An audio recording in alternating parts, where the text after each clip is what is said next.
Hoje, nós vamos conversar, então, sobre o tripé da análise, ou seja, sobre a saúde da empresa. Então, como que a gente consegue identificar esse tripé na análise de uma empresa? A gente consegue fazer isso por meio dos indicadores, né? Chama-se tripé justamente pelo fato de ser um conjuntinho de 3 situações: situação patrimonial, situação econômica e situação financeira, tá bom? Então, hoje nós vamos estudar essas 3 situações. Na verdade, vamos conversar, né? Vocês já devem ter assistido a aula conceitual, ou ao vídeo gravado também, e hoje a gente vai conversar, então, sobre essas 3 situações.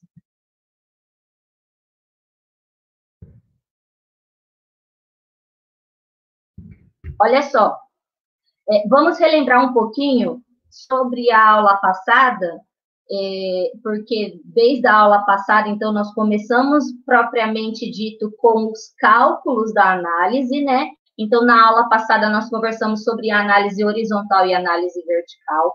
A análise vertical, eu falei para vocês, né, uma forma de lembrar, ela é o estudo ali na coluna, né? Então, eu vou pegar cada ponta da coluna ou um grupo e vou estudar a sua representatividade, né? A sua relevância, a relevância daquela conta no seu grupo. E, por outro lado, a análise horizontal, ela estuda a linha, ou seja, ela estuda a variação da conta. Ela foca na conta, em uma determinada conta, né? Todas as contas podem ser feitas essa análise. Ela foca naquela conta e vamos estudar na análise horizontal a variação. Como que essa conta se comportou ao longo dos anos, se ela foi aumentando ou se foi diminuindo. E assim a gente consegue já fazer uma análise da empresa, para ver o que está acontecendo ali com as suas contas. Só que quando a gente entra aqui no tripé de análise, nós vamos, né, nesse tripé, nós vamos agora misturar os grupos.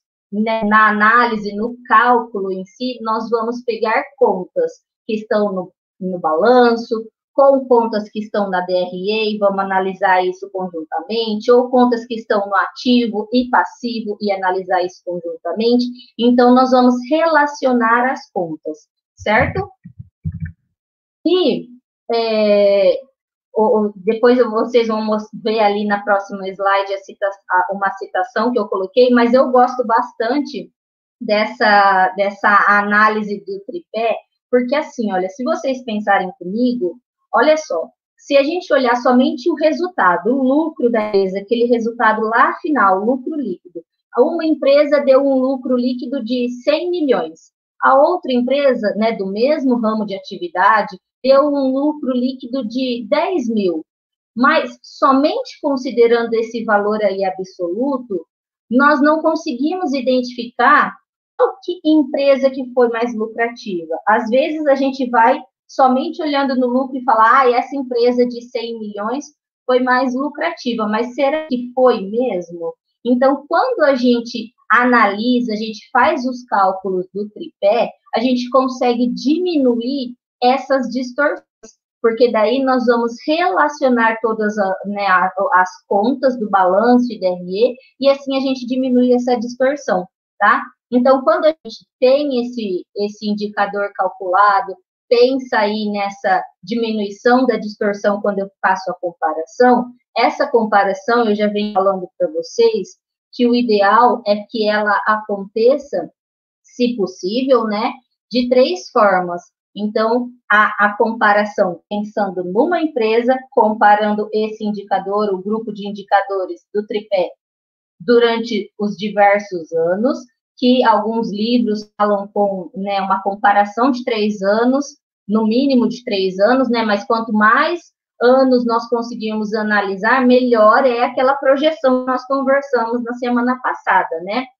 Também é legal fazer comparação da empresa que eu estou trabalhando, que eu tenho a responsabilidade, a gestão dela nas minhas mãos, com outras empresas do mesmo ramo de atividade. Claro que a gente, né, tem que analisar o mesmo ramo, porque não dá, por exemplo, para analisar o endividamento de uma empresa do ramo alimentício com uma empresa do ramo do vestuário. Eu preciso analisar do mesmo ramo de atividade, ou seja, eu preciso analisar os meus concorrentes. E claro que aqui entra aquele ponto de, pera lá, será que eu tenho essa informação? Às vezes eu não tenho essa informação, né? Então, se eu não tenho essa informação, eu analiso, então, a minha empresa, por diversos anos. E também eu posso analisar, eu não sei se vocês conhecem esse termo, se vocês já viram falar nesse termo, mas eu acredito que sim, eu consigo fazer uma comparação do real com o orçado. O que é isso? Né? Antes de acontecer, antes de se passar por um período, antes de chegar a 2021, por exemplo, o gestor ele para e faz o planejamento do que ele quer para 2021. Depois, então, esse planejamento é o que nós chamamos de orçado, né? Aquilo que foi orçado, que foi projetado, planejado para 2021. Depois que passou 2021, o gestor ele consegue então analisar e comparar aquilo que realmente aconteceu, que nós chamamos de real, né? O índice real que realmente aconteceu, com o índice que o gestor tinha planejado para acontecer, né? Por exemplo, ele planejou uma lucratividade de 17%.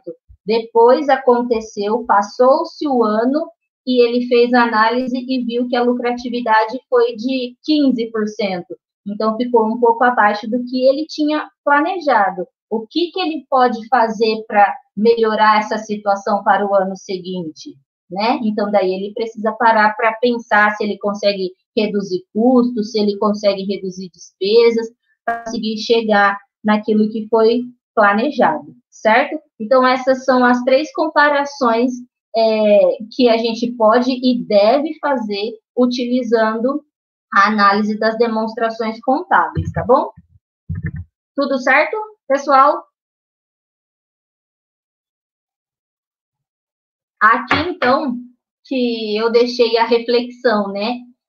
Que eu falei que era a citação. A análise por meio de índices é frequentemente empregada nos meios profissionais, uma vez que seu cálculo e interpretação são relativamente simples, facilitando muito a comparação entre as organizações e ao longo do tempo. E ela, então, diminui aquela distorção que eu falei, né?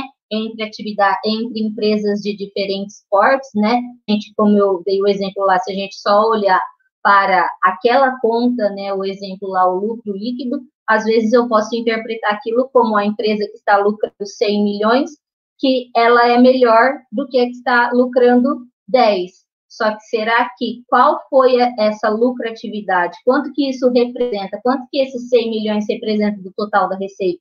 Talvez esses 100 milhões do total da receita representa 2%, e aquele 10 mil representa 24% do total da receita. Então, daí a gente vê que de lucratividade, aquela que teve lucro de 10 mil é melhor, tá? Então, nós precisamos fazer essa análise e os indicadores, eles diminuem, então, essas distorções.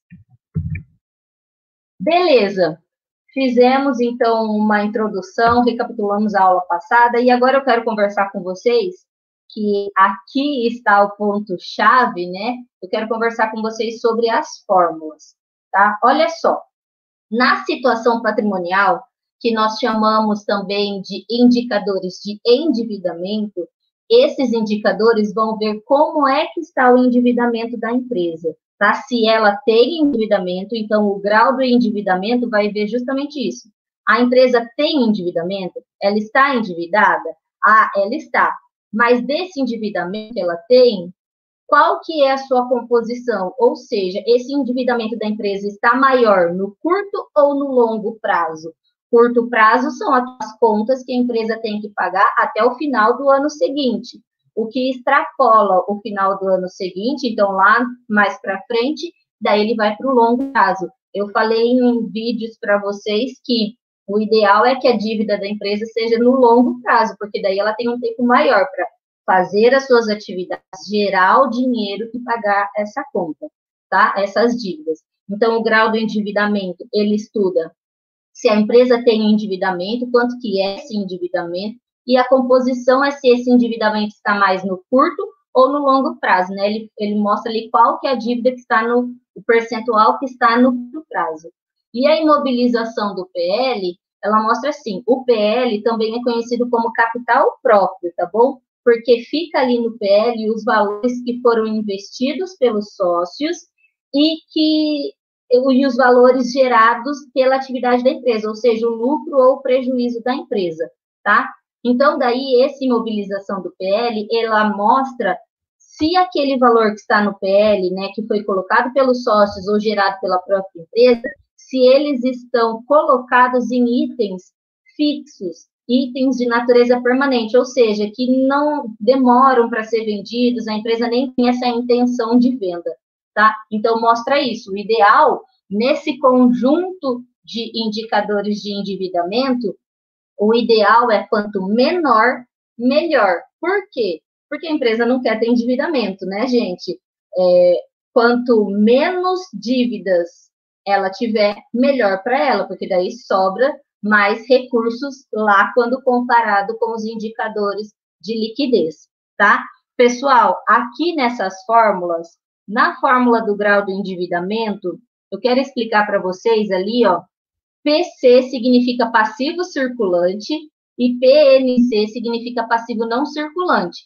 Esse ativo total, eu quero falar sobre esse ativo total porque algumas pessoas podem ter dúvidas nisso, né? Olha só, o que é esse ativo total?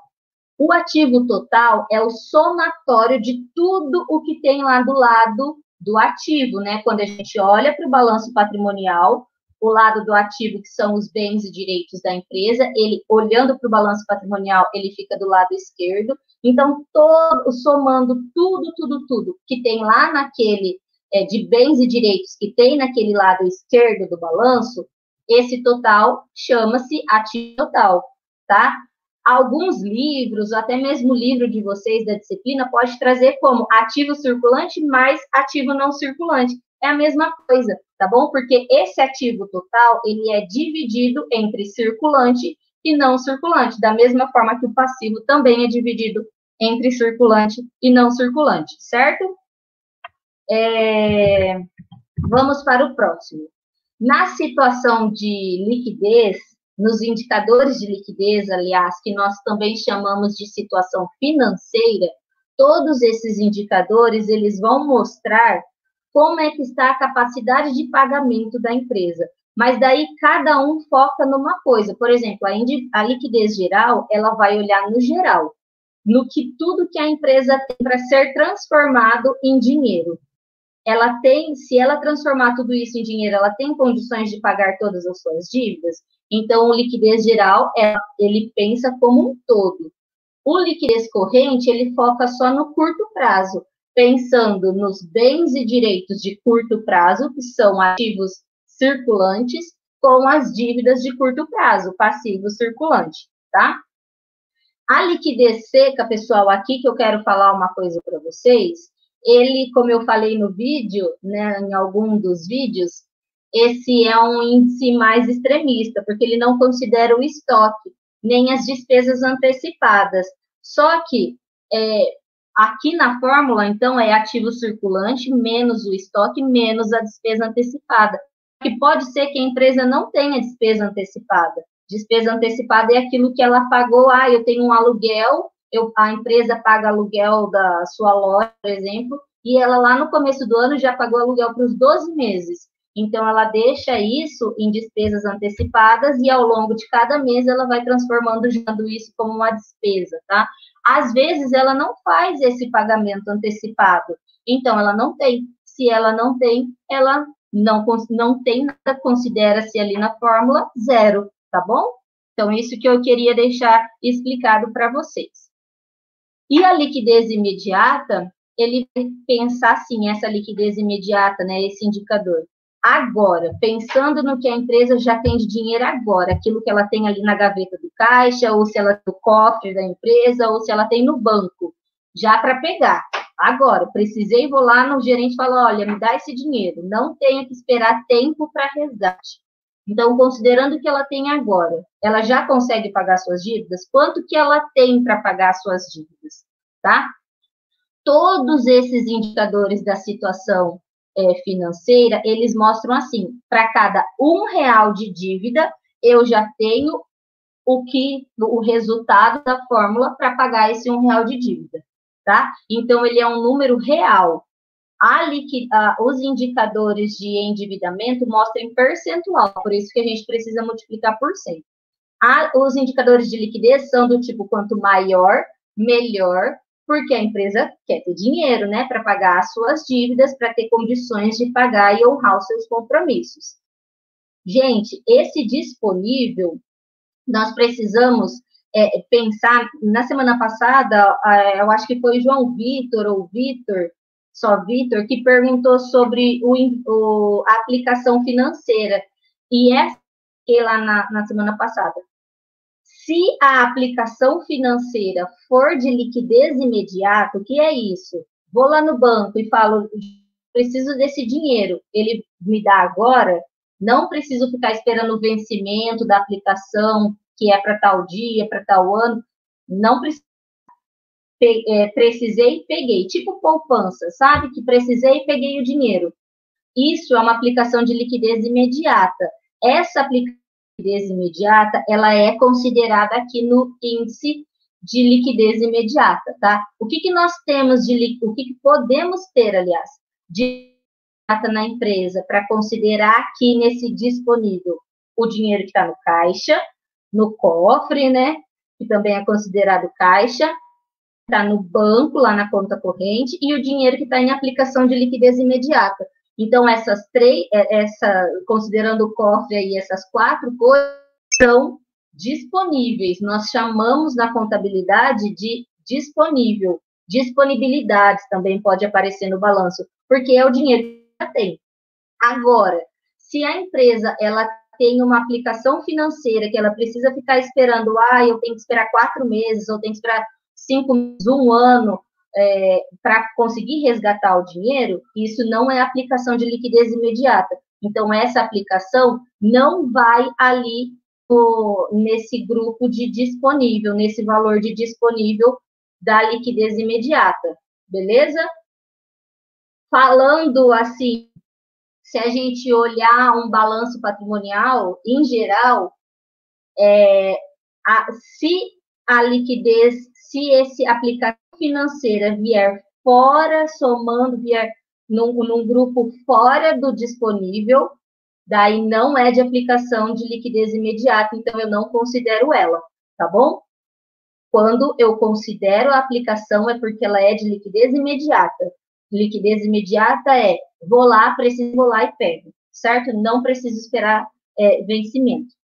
Tudo bem aqui nos indicadores de liquidez, meu povo? Alguma dúvida? Vocês estão por aí? Estão me ouvindo?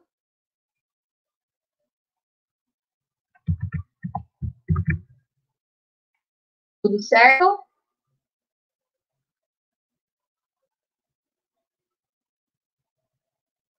Agora, os indicadores da situação econômica. Na situação econômica, nós temos a lucratividade e a rentabilidade, que é uma forma que eu gosto dessa separação. Alguns livros trazem assim, outros trazem só como lucratividade, mas eu gosto dessa separação entre lucratividade e rentabilidade. Nossa, agora chegaram várias mensagens, deixa eu ver aqui. Estão respondendo que está tudo ok. Olha só, pessoal, a margem bruta, ela vai pensar assim, olha só, para vocês pensarem comigo. Para eu conseguir vender o produto, eu tive que gastar comprando aquele produto, certo? Por exemplo, essa camiseta aqui. Para a loja me vender essa camiseta aqui, ela me vender essa camiseta aqui, ela teve que comprar essa camiseta, sei lá, vamos dizer, por R$10, e me vendeu por 50. Esse valor dos reais, ela teve que gastar, que nós chamamos isso de custo, para conseguir obter a receita, que é a venda, tá? Então, essa margem bruta, ela vai estudar isso. Somente excluindo aquele valor do custo, que é o que eu paguei pela camiseta, né? Que a loja pagou pela camiseta. Quanto que essa receita quanto que essa venda, esses R$ 50, está me dando de lucro, somente tirando o custo. Então, por isso que a gente chama de margem bruta. Na margem bruta, a sua fórmula é lucro bruto dividido pela receita líquida. Algumas demonstrações do resultado, elas trazem também como resultado bruto, certo? Então, lucro bruto e resultado bruto é a mesma coisa, é esse valor que eu vou usar, certo? Porque é a receita menos o custo, eu chego a esse lucro bruto. Multiplico em todos esses indicadores, eu multiplico por 100, porque ele mostra em percentual, beleza? A margem operacional, eu acho que é aí que vocês estão com dúvidas. A margem operacional, ela fala assim, tá bom, a empresa, para conseguir vender, né, ela teve lá a camiseta, para conseguir vender essa camiseta, ela teve que comprar a camiseta por R$ 10 e ela teve que pagar outras despesas também, como, por exemplo, o aluguel da loja, teve que pagar os funcionários vendedores, comissão dos vendedores. Então, tirando essas coisas que são próprias da atividade da empresa, que ela tem que fazer isso para conseguir vender, tirando o custo e essas despesas que nós chamamos de despesas operacionais, quanto que a venda dessa camiseta está dando de lucratividade, certo? Só que pela estrutura da DRE, nesse grupo de despesas operacionais, nós temos uma coisa ali que chama receita financeira e despesas financeiras. Isso de despesas financeiras e receitas financeiras, esse valor não faz parte da atividade principal da empresa, ou seja, a empresa vende essa camiseta, então a venda, o que está relacionado com a venda das camisetas, nós chamamos de atividade principal, despesas operacionais e custo.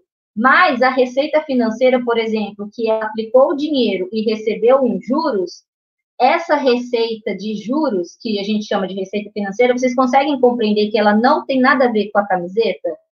Ela não faz parte da despesa operacional ou receita operacional. Então, na margem operacional, nós não podemos considerar ela. Esse lucro operacional, ele também é chamado de LAGIR, tá? Então, ele pode aparecer lá na estrutura da DRE como LAGIR, que significa assim, lucro antes dos juros, que é a parte financeira, e antes dos impostos, ou pode aparecer também como lucro operacional. Mas o foco que vocês precisam entender que na margem operacional nós só vamos considerar aquilo que a empresa tem de custo e despesas relacionados à atividade operacional dela, tá? A parte financeira eu não vou considerar. Então, se a estrutura da DRE, quando eu chego lá no lucro operacional, ele me mostra um resultado, que ali naquele resultado tem a parte financeira, então eu tenho que ajustar esse resultado, tá bom? Então, por exemplo, a empresa, ela teve o custo que eu falei de R$ 10, né? Teve as despesas financeiras, as despesas operacionais, o aluguel, o salário do funcionário e tudo mais. E ela, ali dentro daquele grupo de despesa operacional, está aparecendo uma despesa financeira, ou seja, ela pagou juros de alguma coisa. Por exemplo, ela tem um empréstimo e pagou juros do empréstimo. E daí tem uma igualdade lucro operacional, de, sei lá, esse lucro operacional, eu não posso, na margem, considerar exatamente esse valor, porque esse valor, ele está no nosso caso, com a despesa financeira. Eu preciso ajustar, então. Daí, como é que eu faço esse ajuste? Se a despesa financeira é uma coisa que eu diminuí na estrutura da DRE, agora, para ajustar o lucro operacional, eu preciso somar essa despesa financeira, certo? EAD, Unicentro, do meu jeito, no meu tempo, em qualquer lugar.